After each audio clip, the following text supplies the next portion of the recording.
Hello， 大家好，欢迎收看第128期的白问，我是王炯啊。白问这档栏目呢，就是基于我们小白测评之外的一个 Q&A 类的问答节目。这个后期呢，或者说现在吧，就是我们有这种想法，想把它单独出来做一个账号，因为确实我们要聊的问题还是挺多的，有一些呢确实都是比较简单的一个开箱，很多小伙伴呢还有一些深度的问题，我们可以单独的通过这个节目呢，再跟大家来解释一下，比较细节或者说比较深度的这个问题。OK， 上周呢，我们同样还是出了很多片子啊，比如说华为的，比如说 Pad 类的，然后还有一些这个手环之类的这个产品啊，也有一些手机的。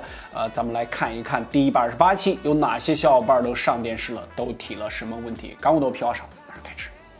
本视频由小白有品 APP 独家赞助播出。谁说买二手没保障？买精品二手机上小白有品，3天无流退货，180天保修，国行正品，价格公道，闲置手机也可以好价回收。小白有品各大应用市场均可下载。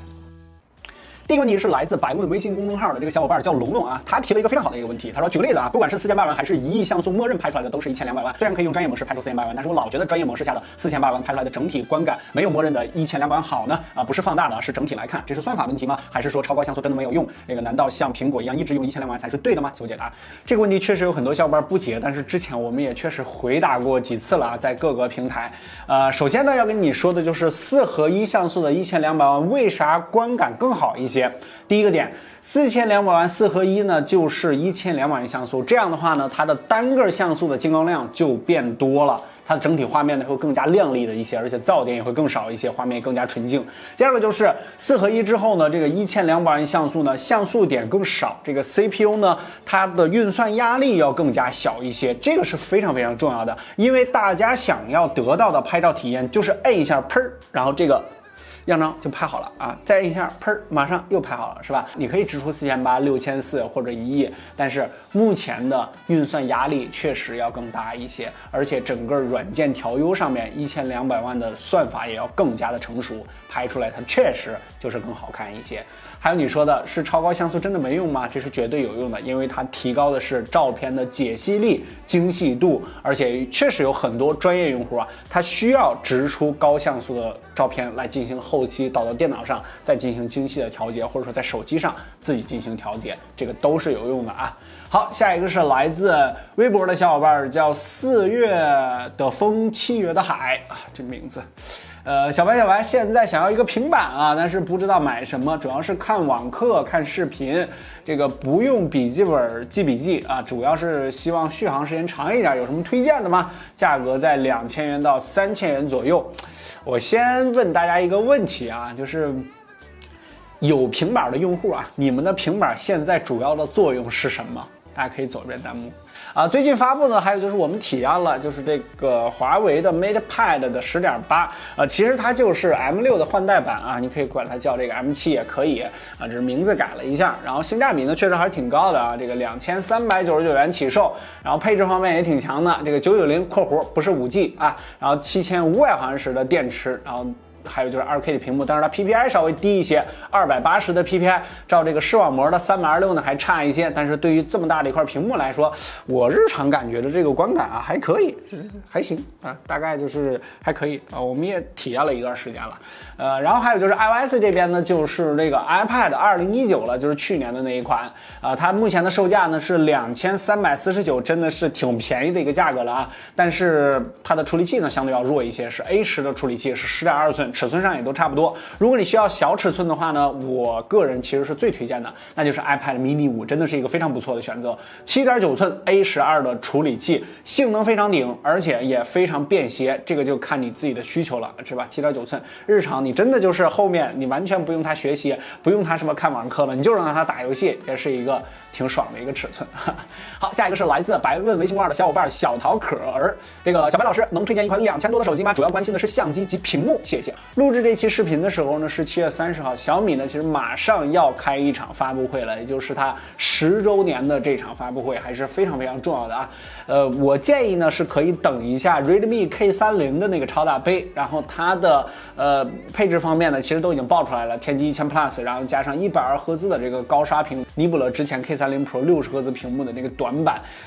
这台机器我觉得是值得等待一下的，而且2000多应该也是它的主要的受众区间，差不多应该是一个2000多的这个价格吧。如果你现在要买的话呢，综合屏幕、拍照，还有就是整个机器软件方面的体验呢，其实 K30 Pro 还是值得考虑一下的。但是我建议你等一下，马上是吧？这个也就半个月吧，这2个星期的时间，你估计你就能把它买到手了。2000多还有一款性价比比较高的这个手机，比如说 Z1，但是它的屏幕还有就是它的拍照呢，我觉得都稍微差一点意思。华为这边的话呢，比如说荣耀30啊，它是比较少有的钻石排列的这个 OLED 华为的这个机型啊，确实比较少。然后它搭载的是 IMX 的600，然后长焦呢也是5倍的潜望镜，在拍照方面它是比较顶的，这个就看你自己的选择了。我建议是稍微等一等。好，下一个是来自微博的小伙伴陆凯 K， 小白对5G 没有需求，高刷今年也没有戏了，新外观也吸引不了我，电池缩水，现在入手 iPhone 11 Pro 可不可啊？最新爆出来的消息呢是 iPhone 在今年呢，我估计应该是延期在1个月左右，我估计会延期4周吧。新的 iPhone 12系列呢，应该会在10月份才进行发布，确实要晚一点啊。今年机型 ID 方面其实已经曝光出来了，就是改用了这种直角边，类似于 iPad 那种设计的风格。确实它影响了一些手感，越大越影响啊。如果要是你选择 iPhone 11 Pro 在现在的话，我觉得有一点不值，可以再等一等，因为是吧？这个即便是晚了几周的话，那么顶多也就1-2个月，然后就可以发布了。到时候没准 iPhone 11还能再跌一点呢。如果你现在买 iPhone 11的话，价格应该是比较坚挺的，而且没准到时候你喜欢新机了呢，对吧？我觉得是可以等的啊。OK， 下一个来自 B 站的小伙伴，那个小白，我想换手机了，能不能推荐一下？平时也就打一个王者，是直接入手 OPPO Find X Pro 呢，还是等小米超大杯啊？又是一个要等小米啊。这次小米呢的10周年发布会确实会有一款这个小米10的超大杯，我对它最期望的啊，应该就是120赫兹这个屏幕，还有就是100瓦的这个快充了。因为之前是90赫兹啊，确实被 OPPO 这边是吧给压了一头，人家是120的顶级3星屏。那么这个100瓦的快充呢，虽然 OPPO 已经发了，但是它现在没有量产的机型，小米没准就是第一个量产的机型，这个超大杯啊。我觉得如果要是你就打一个什么王者啊，这个太简单了，是吧？705G 都随便打了，是吧？这个如果要是更高阶的选择的话呢，可以等一等这个小米的超大杯，因为我觉得100瓦快充还是非常值得期待的。但是啊，如果你现在就要买的话 ，Find X2 Pro 也绝对是一台非常不错的机器，因为它经历了一波降价1000元啊，现在已经跌到了5000多块钱的一个价格。那么对于这么顶配置的这个机器来说 ，X2 Pro 我觉得依然还是不错的一个选择啊。OK， 最后一个问题是来自微博的小伙伴 M 路 M007， 小白，妹妹今年中考考得不错啊，想奖励一个手机。鼓掌啊，好哥哥，预算1500到2000，想要拍照比较好的啊，女生嘛，这个是非常正确的啊，这个推荐一下呗，回我你就不秃头是吧？不回你我也不秃头。